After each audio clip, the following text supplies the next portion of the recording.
पहले शब्द के अंतिम वर्ण एवं दूसरे शब्द के आदि वर्णों के मेल से जो विकार अथवा परिवर्तन होता है उसे क्या कहते हैं?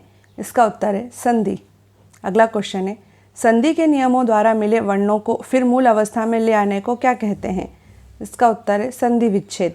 अगला क्वेश्चन है, संधि के पहले वर्ण के आधार पर संधि के कितने भेद किए जाते हैं?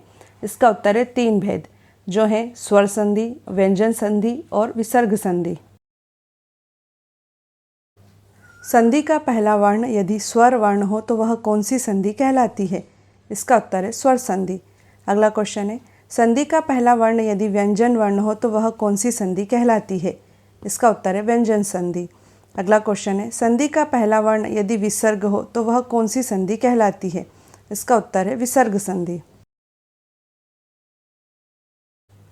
स्वर के बाद स्वर अर्थात 2 स्वरों के मेल से जो विकार अथवा परिवर्तन होता है, जैसे सूर्य प्लस अस्त बराबर सूर्यास्त, किस प्रकार की संधि कहलाती है? इसका उत्तर है स्वर संधि। अगला क्वेश्चन है, स्वर संधि के 5 भेद कौन से होते हैं? इसका उत्तर है दीर्घ संधि, गुण संधि, वृद्धि संधि, यण संधि और अयाधि संधि। ह्रस्व या दीर्घ स्वर अ ई उ के पश्चात क्रमशः ह्रस्व या दीर्घ स्वर अ ई उ आ जाए तो दोनों को मिलाकर दीर्घ आ ई उ हो जाते हैं, जैसे मत प्लस अनुसार बराबर मतानुसार। इस प्रकार की संधि कौन सी संधि कहलाती है? इसका उत्तर है दीर्घ संधि।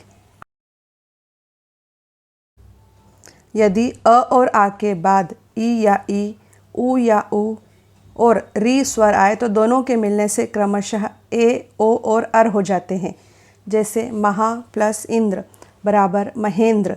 इस प्रकार की संधि कौन सी संधि कहलाती है? इसका उत्तर है गुण संधि। अगला क्वेश्चन है, अ या आ के बाद ए या ए आए तो दोनों के मेल से ए हो जाता है, और अ और आ के पश्चात ओ या ओ आए तो दोनों के मेल से ओ हो जाता है, जैसे सदा प्लस एव बराबर सदैव। इस प्रकार की संधि कौन सी संधि कहलाती है? इसका उत्तर है वृद्धि संधि। अगला क्वेश्चन है, यदि ई, उ और री के बाद भिन्न स्वर आए तो ई और ई का य, उ और उ का व तथा री का र हो जाता है, जैसे अति प्लस अधिक बराबर अत्यधिक। इस प्रकार की संधि कौन सी संधि कहलाती है? इसका उत्तर है यण संधि। यदि ए, ओ, औ स्वरों का मेल दूसरे स्वरों से हो तो ए का अय, ए का आय, ओ का अव और औ का आव के रूप में परिवर्तन हो जाता है, जैसे पो प्लस अन बराबर पवन। इस प्रकार की संधि कौन सी संधि कहलाती है? इसका उत्तर है अयादि संधि। अगला क्वेश्चन है, जो शब्दांश शब्दों के आदि अर्थात शुरुआत में जुड़कर उनके अर्थ में कुछ विशेषता लाते हैं, जैसे क धन पूत बराबर कपूत, वे क्या कहलाते हैं? इसका उत्तर है उपसर्ग, जिसे इंग्लिश में प्रीफिक्स कहते हैं। अगला क्वेश्चन है, संस्कृत के उपसर्गों की संख्या कितनी है? इसका उत्तर है 22। हिंदी के उपसर्गों की संख्या कितनी है? इसका उत्तर है 13।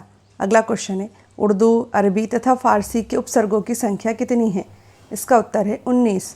अगला क्वेश्चन है, जो शब्दांश शब्दों के अंत में जुड़कर उनके अर्थ में विशेषता या परिवर्तन ला देते हैं, वे क्या कहलाते हैं? इसका उत्तर है प्रत्यय, जिसे इंग्लिश में सफिक्स कहते हैं। हम दयालु शब्द का उदाहरण लेते हैं। दया शब्द के अंत में आलू प्रत्यय जुड़ने से अर्थ में विशेषता आ गई है तथा वह दयालु बन गया है। प्रत्यय के कितने भेद हैं? इसका उत्तर है 2 भेद, जो कि हैं कृत प्रत्यय तथा तदित प्रत्यय। अगला क्वेश्चन है, वे प्रत्यय जो क्रिया के मूल रूप यानी धातु में जोड़े जाते हैं, जैसे चुन प्लस आव बराबर चुनाव, कौन से प्रत्यय कहलाते हैं? इसका उत्तर है कृत प्रत्यय।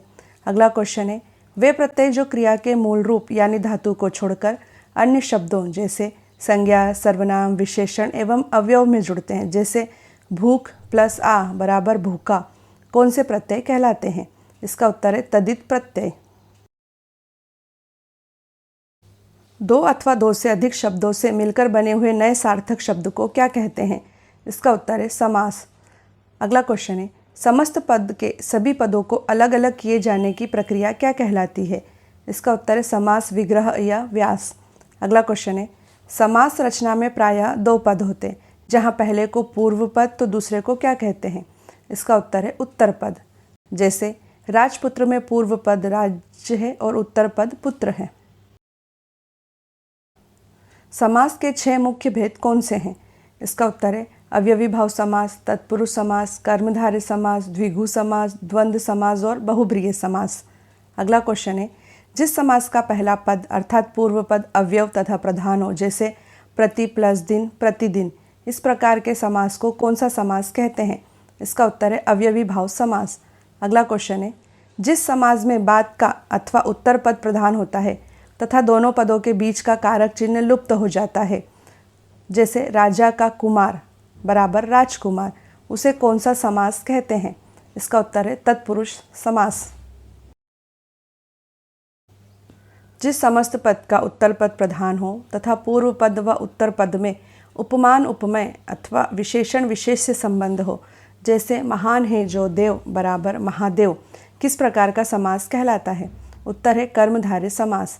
अगला क्वेश्चन है जिस समस्त पद का पूर्व पद संख्यावाचन विशेषण हो, जैसे दो पहरों का समूह बराबर दोपहर, किस प्रकार का समास कहलाता है? इसका उत्तर है द्विगु समास।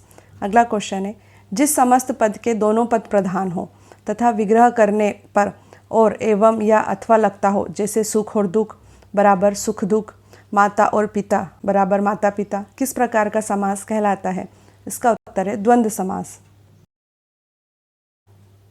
जिस समस्त पद में कोई पद प्रधान नहीं होता तथा दोनों पद मिलकर किसी तीसरे नए पद का निर्माण करते हैं, जैसे नीलाकंठ, नील है कंठ जिसका अर्थात शिव, यहाँ पर दोनों पदों ने मिलकर एक तीसरे पद शिव का संकेत किया है, इसीलिए इस प्रकार का समास कौन सा समास कहलाता है? इसका उत्तर है बहुब्रीहि समास। अगला क्वेश्चन है संधि तथा समास में मुख्य अंतर क्या होता है? इसका उत्तर है संधि वर्णों का मेल है जबकि समास शब्दों का मेल है। अगला क्वेश्चन है हिंदी में अनेक शब्द संस्कृत से सीधे आए हैं और आज भी हम इनका उसी रूप में प्रयोग कर रहे हैं, अतः संस्कृत के ऐसे शब्द जिसे हम ज्यों का त्यों प्रयोग में लाते हैं, जैसे अग्नि, वायु, सूर्य आदि, कौन से शब्द कहलाते हैं? इसका उत्तर है तत्सम शब्द।